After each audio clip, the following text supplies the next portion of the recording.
I'm Greg Hunter. Welcome to USAWatchdog.com. With us a man we haven't had on in more than a year, and not my bad. I've had an embarrassment of bookings. It's not because he's not a good booking, just because I've had a ton of them.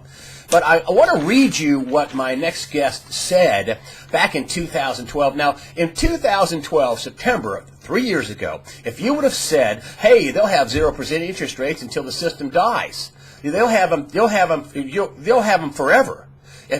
So the people that said that were chided, but yet my guest said 0% interest rates until the system dies is what he predicted. He also said that that the system that we're looking at right now a system like this never died before, and it's going to be the biggest event in human history. Well, we haven't had the system die just yet, but it sure looks like the stock market's convulsing. I'm talking about Jeff Berwick from DollarVigilante.com. Jeff Berwick, thank you for joining us today from Acapulco.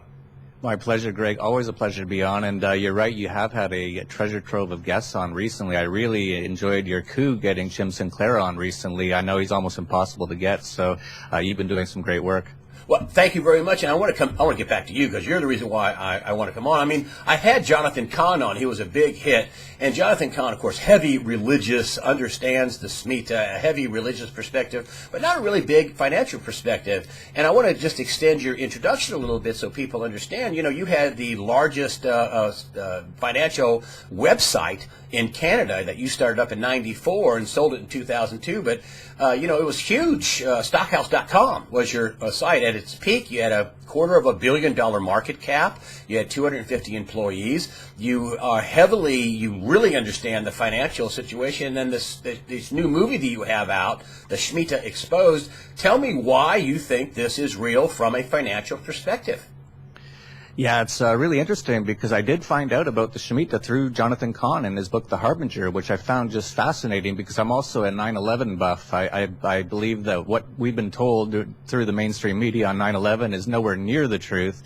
And so I'm always looking for more information to find out what's going on. And he had a really interesting take on it. I'm not normally the kind of person, I'm not a religious person per se. I'm spiritual, but I'm not a big fan of organized religion and things like that. But I think there is something to it to certain extents. So when I read the book, I was a little bit, okay, the Bible. But it actually brought up so many good points that I started rereading the Bible. I was like, whoa, I didn't know they talked about a lot of this stuff. So he kind of awoken me to some of those sort of aspects. But when he spoke about financial aspects, I could tell that he really didn't know a lot about finance or economics or how the money system works or anything like that. And when he first brought up that the big crash, stock market crash that happened after 9/11 was when the U.S. stock markets opened for the first day on September 17th, 2001. That was actually the end day of the Shemitah that year. And the Shemitah, for people who don't know, happens every 7 years. And it happens on a different date every year because it's on the Jewish calendar and not on the Gregorian calendar. And the market fell nearly 7% that day. And the sevens just keep coming up and up. And the Shemitah is all about the number 7. And so I thought, well, that's very interesting. And then I looked at 2008, which was the next Shemitah, 7 years later. And the end day of that Shemitah fell on September 29th. And the markets fell the most they had ever fallen on that day, 777 points. And on that day, it was the only known day on the New York Stock Exchange where the bell wouldn't ring. So that caught my attention.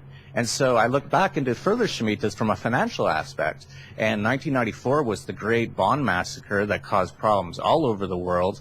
And then the one before that was in 1987 with Black Monday, which happened in October. So it was actually a few weeks after the Shemitah, but it was very close to the end day of the Shemitah, was Black Monday, which was by far the biggest 0.% drop on the New York Stock Exchange to that point, ever actually, still to this day, percentage drop. And so then I kept looking back, and every Shemitah, something major had been happening.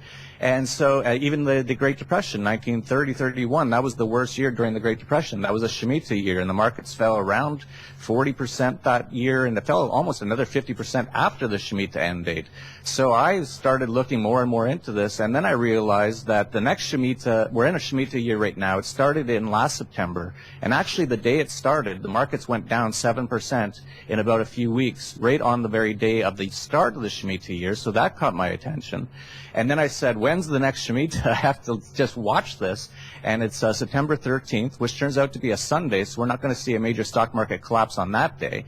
But I'm watching these dates because of this trend. And a lot of people in Wall Street are already sort of aware of these trends, as they call them. They call it the 7-year cycle. But no one has really tied it into the Shemitah exactly to this point, except for myself.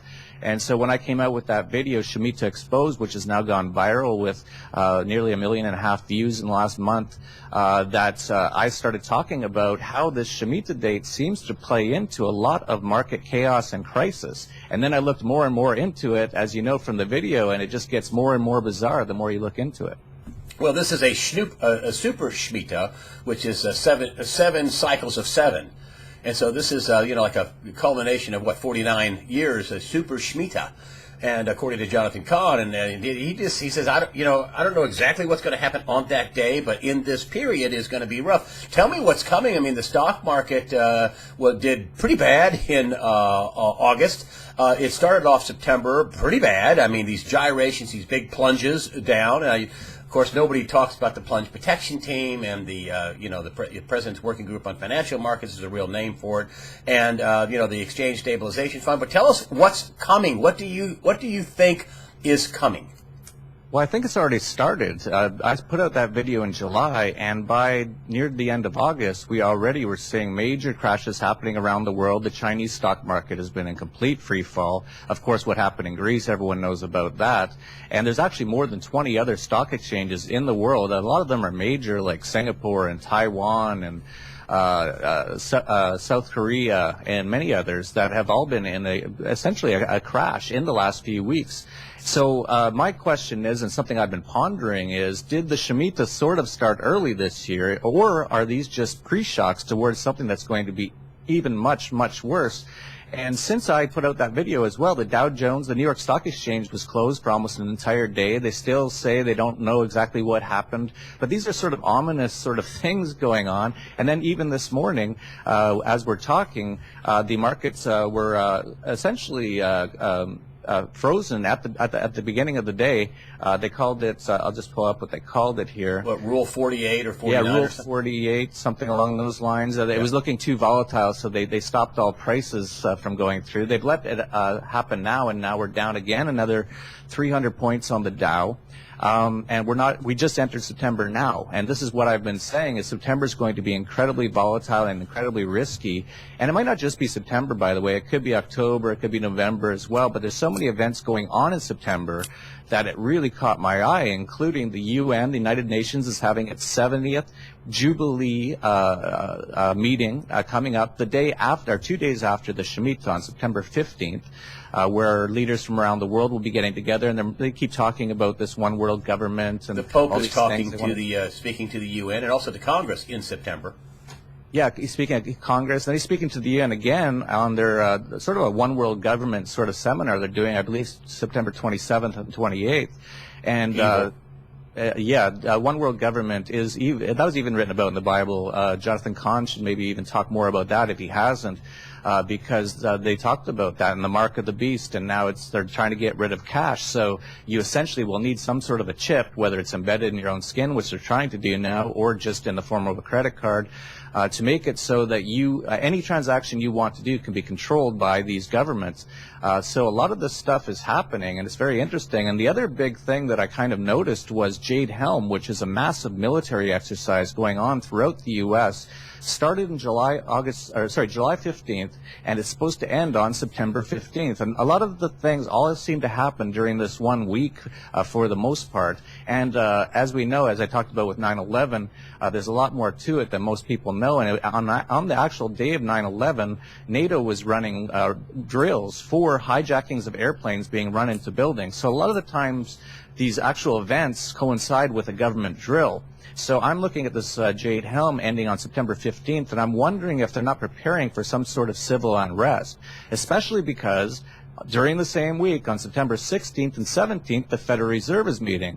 And this is a long-awaited, as you pointed out at the top, they may raise interest rates for the first time in about 7 years by 0.25%, which normally would be no big deal. But in a world filled with debt now, with debt that has gone up over 50% globally since the last crisis in 2008, and the U.S. government having doubled its own debt in that last 8 years alone, they can't allow interest rates to rise. So everyone's talking about, even if they raise it 0.25%, it could destroy the entire system. Isn't that something? The Federal Reserve even recently announced they moved outside of New York to Chicago for fear of a natural disaster, which sounds interesting. So there's all kinds of things going on, and that's what I've been talking about and paying attention to. Well, tell us about what you see. There's the Shemitah and there's the religious aspect, but the financial underpinnings of the economy. I keep hearing we're in a recovery, which I've been saying since I've been on. There is no real recovery for Main Street. That we're in a recovery, that things are going good, and things aren't going well. You just mentioned that we doubled our national debt. I was thinking about that before the interview. That since President Obama has been in the office and Congress let him do it, so Republicans are involved in this as well. Tell me about what you see as the warning signs about the terrible underpinning economically, financially speaking. Yeah, if you watch CNBC for the last few years, you get the impression the economy is doing well. But George Soros said in 2009 that the crisis that happened in 2008 actually killed the financial system, and all they're doing now is printing money to make it look like it's still alive. And money printing is very nefarious. Even Ford, who created the automobile in the early 1900s, said that if people understood how the monetary system worked, there'd be a revolution tomorrow. Central banking is an evil institution. It's a non-freedom institution. It's definitely not capitalist. It's actually a tenet of communism. And what it does is it impoverishes the entire area in which it is. And only the top financial elites end up making a lot of money, and we've seen that all the time. And this is where things like Occupy Wall Street have started to come from, because it's literally the top 0.1%. It's not even 1%. It's the top 1.1% are getting incredibly wealthy from all this money printing, and the knock-on effects of that, including the stock market rising because all this money is being poured into it. And so there's a lot going on, and economically, if you look at all the numbers, nothing's improved. It's actually gotten worse in every single way. You look at the amount of people on food stamps. I think that's doubled since 2008. It's now 1 in 6 people in the U.S. can't afford to eat without government assistance, and it's 1 in 4 children. The amount of people on welfare in many states is more than people who have jobs now. The job numbers, of course, they play with those numbers incredibly. They've managed to massage them completely so they have no bearing on reality anymore. But if you look at the numbers that the government gives you, it looks like unemployment's down. It might be down to an extent, but a lot of those jobs are bartenders and waitresses and part-time jobs due to Obamacare, socialized medical care, which is heinous. And so we are not in a position right now to be able to withstand another crisis. And the central banks are totally, their hands are tied because they can't raise interest rates. If they do, the entire system collapses at this point. And now what we're seeing in Europe is they're actually going negative interest rates, which is unheard of Keynesian craziness, that you have to pay the bank to store your money with them. And even just recently, I believe last week, a major person in the U.S., I forget who he was, it was either Federal Reserve or Wall Street Journal or one of those kind of people, said that we should go into negative interest rates in the U.S. to save the economy. So this system's totally going down, and it's happening fast now. So you think, my next question, I just wrote this down, are we going into a crash here in the September-October timeframe? Many people have said, they put it off for a long time. Many also, very good guests have said, wow, they put this off longer. I mean, PhDs in economics. I mean, former Assistant Treasury Secretary Paul Craig Roberts says, wow, I'm surprised they put it off as long as they have. So my question is, are we headed for a crash, and soon? We're definitely headed for bad times. Whether it totally crashes in September or not, I've changed a bit since I put out the first video, and the reason is we've already seen a fairly major crash all around the world. The Dow had its biggest intraday point drop last week of over 1,000 points. So we're already seeing the beginning. So we could see a bounce back up to some extent. And now, of course, the Federal Reserve, who, interestingly enough, were just meeting in Jackson's Hole, and Janet Yellen wasn't even there. So I think she might be on her way out. And their next meeting is September 16th and 17th. So They're talking now about possibly even doing another QE, another quantitative easing for essentially counterfeiting money and doing the same things they've been doing for the last 7 years. If they do that, I think the markets finally start to wake up. We might see an initial pop just because that's just habit of people. Every time the Federal Reserve says they're going to print a lot of money, the stock markets go up. But I think this time a lot more people are aware of how this system is hanging by a thread, and if the only answer that they have to fix it is to keep printing money and for governments to keep going into debt, as Paul Krugman wants, and Krugman wants even more debt, which is insanity, I think a lot of people are going to wake up and say, we're headed towards Zimbabwe here. We're headed towards complete hyperinflation if this keeps up, and we might see a major change. And just in the last few weeks, I've noticed a change. When the markets have been crashing quite a bit over the last few weeks, gold has hung in very well, and even gold stocks have started to bounce, and that's unusual because that didn't happen the last few times. And it's actually now getting very hard to buy physical gold or silver almost anywhere in the world, and you definitely can't buy it at its current price, the spot price as they have it on the stock market, or at how it's decided in London. A lot of them are selling at multiples of the current price. So the physical price of gold and silver is totally diverging from what they say the price is on the futures markets. And I think this divergence is only going to widen. And so if they do go towards a QE4, we're going to see gold skyrocket, in my opinion. It might go down initially for a day or two, and that's what happened in 2008 as well, before gold really took off and silver really took off. But I think in the medium term, it's looking very good for precious metals, and it's looking very bad for the stock market. And if the stock market does rise, it will only be due to a massive amount of money printing, which will cause massive economic destruction. Are you seeing with these tremors and these Jim Sinclair said that what we're seeing now is the pre-crash, and we won't get out of September without a real crash. Charles Denner, the great market guy, says, "Oh yeah, this is the real crash is coming. The big crash is coming." Are you saying financially these tremors, the system? You said in 2013 that we're in the end stages, just the end stage. You didn't say that it was imminent, but you said we're in the end stages. Are we now really in the imminent end stages of the system dying? Your words, the system is dying. Yeah, when I first started the Dollar Vigilante in 2010, I predicted that the U.S. dollar and the entire monetary system would essentially collapse within 5 to 10 years. So now we're in 2015, so we're at the beginning of the period where I had made an estimation that things could start to really go off the rails. And yes, we're definitely seeing that. Whether it completely collapses in September or possibly October or November, sometime soon this fall, is definitely a possibility, and it's one that people should be paying attention to. It might not. It might have a very serious series of issues, but we might muddle along for maybe another few months or another year. I can't see it really going much longer than a year or two. But at the same time, they're instituting all kinds of capital controls all around the world now with the U.S. It's very hard for Americans to open bank accounts outside of the U.S. Through things called FATCA, the Foreign Account Tax Compliance Act, which is actually a nefarious form of capital controls. Instead of saying to Americans, you can't take your money outside of the U.S., they say to every bank in the world, they say, if you accept Americans, we'll shut you down through all of our black helicopters, and we'll shut you out of the U.S. dollar system and all that sort of a thing.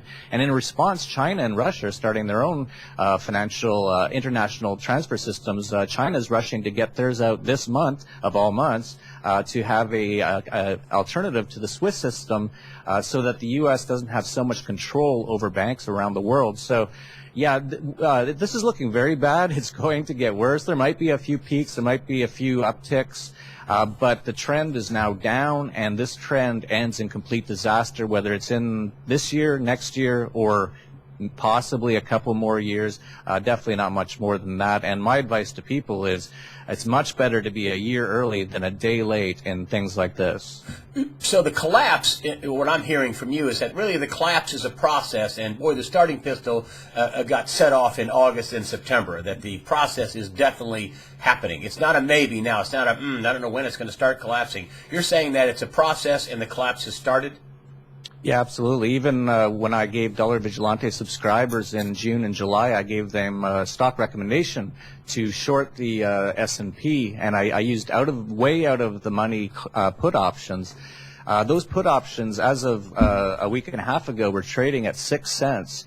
They hit a high of $2.50 3 days later when the Dow had that 1,000-point intraday drop. So we already made 4,500% before we even hit September. And subscribers were asking me, should we hang on to them? And I said, well, anytime you get 4,500% gain, you might want to lighten up a little bit.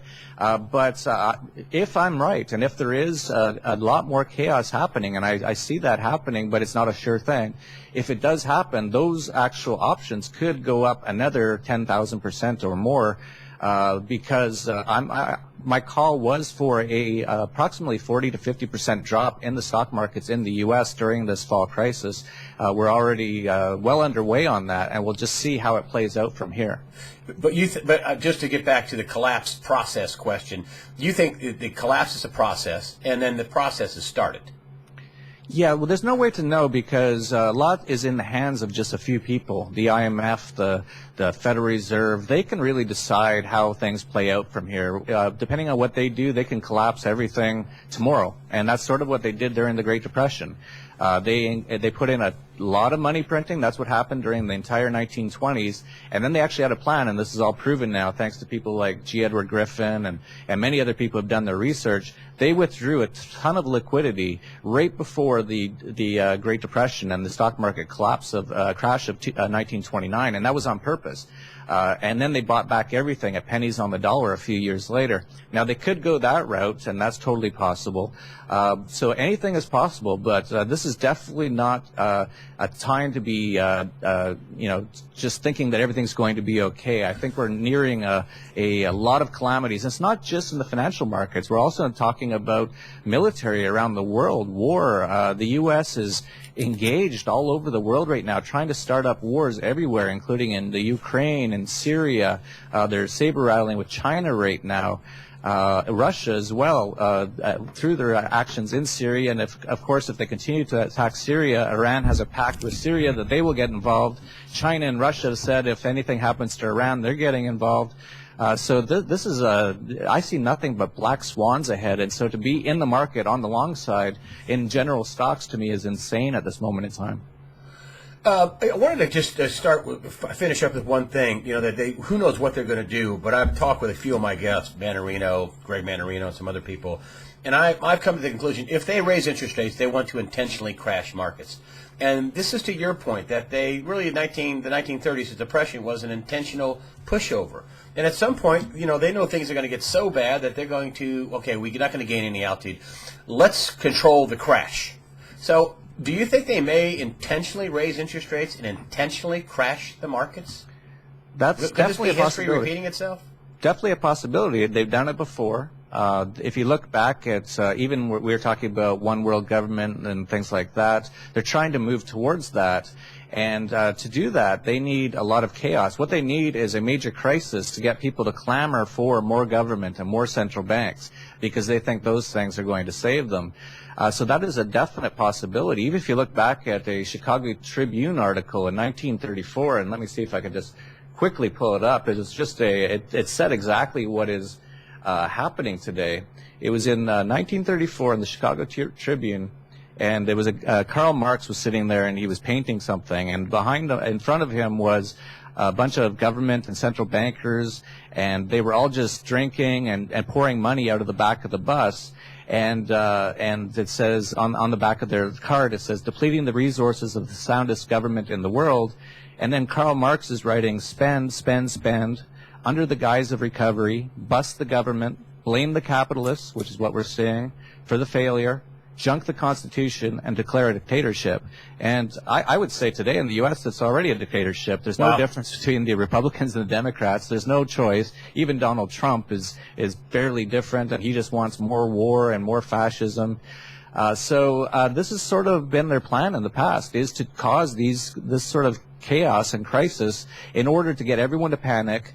Then they buy things on pennies on the dollar. That's how the Rothschilds started back in I believe it was the Napoleonic Wars. That's right. They said that, I believe they said England lost. They had the information ahead of time. The stock market crashed. They bought everything on pennies on the dollar, and it turned out that England didn't lose. I'm not great on history, but I think that's basically what happened. That's exactly what happened. Yeah. And they had couriers from the from Waterloo that said that they had the information. Everybody thought Great Britain lost. And then they had the information, and when everybody thought that, they put out supposedly a rumor, and then they bought everything, and then the information broke that Britain won, the destruction of Napoleon. And last thing about gold and silver, you touched on a little bit.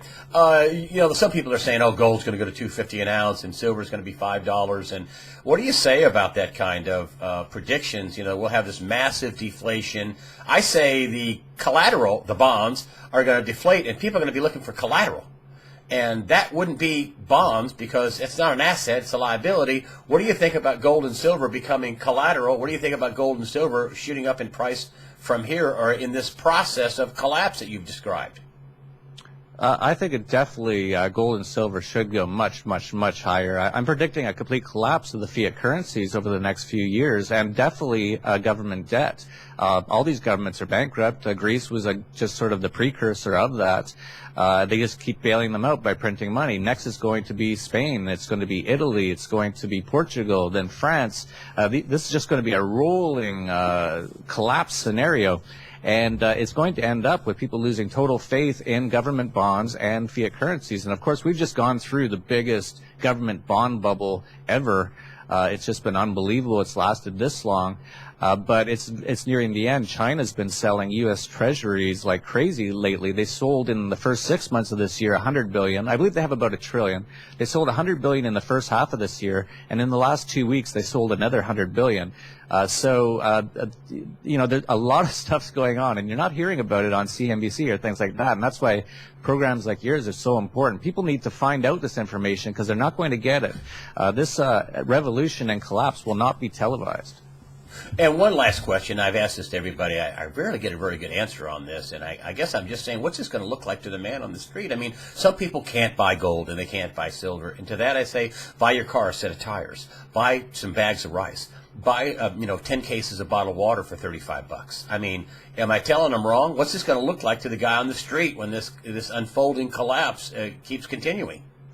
Yeah, I think those are just the basics. If you're going to stay in the U.S., which I don't recommend, but if you do, and Europe as well, a lot of these Western countries are going to go through a lot of turmoil. Just look at Greece, the supermarkets start to close down, the hospitals have no medicine, and this is supposedly a democracy in the EU, and they're not supposed to allow these sort of things. The banks shut down. Even still to this day, you can barely take any money out of banks, and the stock market was shut for weeks, and it's been decimated. I think what's happening in Greece, you're going to see happening all over the world. So just look at what happened there and start to prepare. As funny as it sounds, with myself thinking that fiat currencies will collapse, have a certain amount of cash in your house because the ATMs at some point probably will shut down. I've already seen rumors of it actually in various places. We've seen some stock brokerages go down for a day lately. The New York Stock Exchange closed for a day. We're starting to see the trembling of a major crisis because everything's so interconnected now, and a lot of these banks and brokerages all have a lot of their assets in things like government debt, which will be collapsing or is collapsing. So be careful. Definitely have some cash in your house to last at least a month or two. Of course, basics like food and water. Have some guns, to protect yourself, because if your neighbors didn't do it and they're hungry, hey, it's terrible, and that's why you should be out there telling your neighbors, and they probably won't listen. That's sort of the sad part. It is sad. But I think the real issue is going to be mostly centered in the U.S. And so if you have the opportunity, and this is something I talk about, first of all, get a lot of your assets outside of the U.S. They continue to do all sorts of capital controls in the U.S. Get them outside. Don't hold all of your precious metals inside the U.S. We actually have a special report called Getting Your Gold Out of Dodge, how you can internationalize your precious metals. And get a foreign bank account. The U.S. banks are some of the most leveraged, hanging by a thread banks in the world right now. So if you have a large amount of money and you're keeping it in a U.S. bank, in U.S. dollars right now, you're playing highly risky behavior, in my opinion. And it's so easy to get a foreign bank account, even with FATCA now. If you just go to tdvoffshore.com, we help people do that. And just be prepared. Buy precious metals. Get outside of the financial system as much as possible. Be aware that things like your pension might not be there in a few years because a lot of these pensions are all invested in the stock market. And Of course, the currency is going to continue to inflate as well, and even things like IRAs, people have their money in an IRA. That's something that the U.S. government could be, essentially nationalizing. They've already talked about it with My IRA. Barack Obama brought that up at his previous presidential speech to the sheeple, and so you can do something like a self-directed IRA. So that actually you can get your IRA assets outside of the U.S. You can just go again to tdvoffshore.com if you want more of that info. Just those sort of things. If you don't know anything about Bitcoin, look into Bitcoin. It's an alternative digital currency that can't be controlled by anybody. People in Greece wish they knew about Bitcoin 2 years ago, believe me. And even right now, after this collapse has happened, I heard there's 1,000 Bitcoin ATMs going into Greece right now. And I think it'll do very well because people have realized you can't put all your faith into these government regulated and tied in banks that are one and the same with the government and the central banks. So just doing those sort of things, and of course we talk a lot about that at the Dollar Vigilante. And the Shemitah Exposed movie is on dollarvigilante.com. I'll put a link to your fine site. You can all find that there, and all the stuff you talked about. Jeff Berwick, he is the editor of the editor and creator of the Dollar Vigilante. Dollarvigilante.com. Maybe get it out. Dollarvigilante.com. Thank you very much, Jeff Berwick, for joining us today on USAWatchdog.com.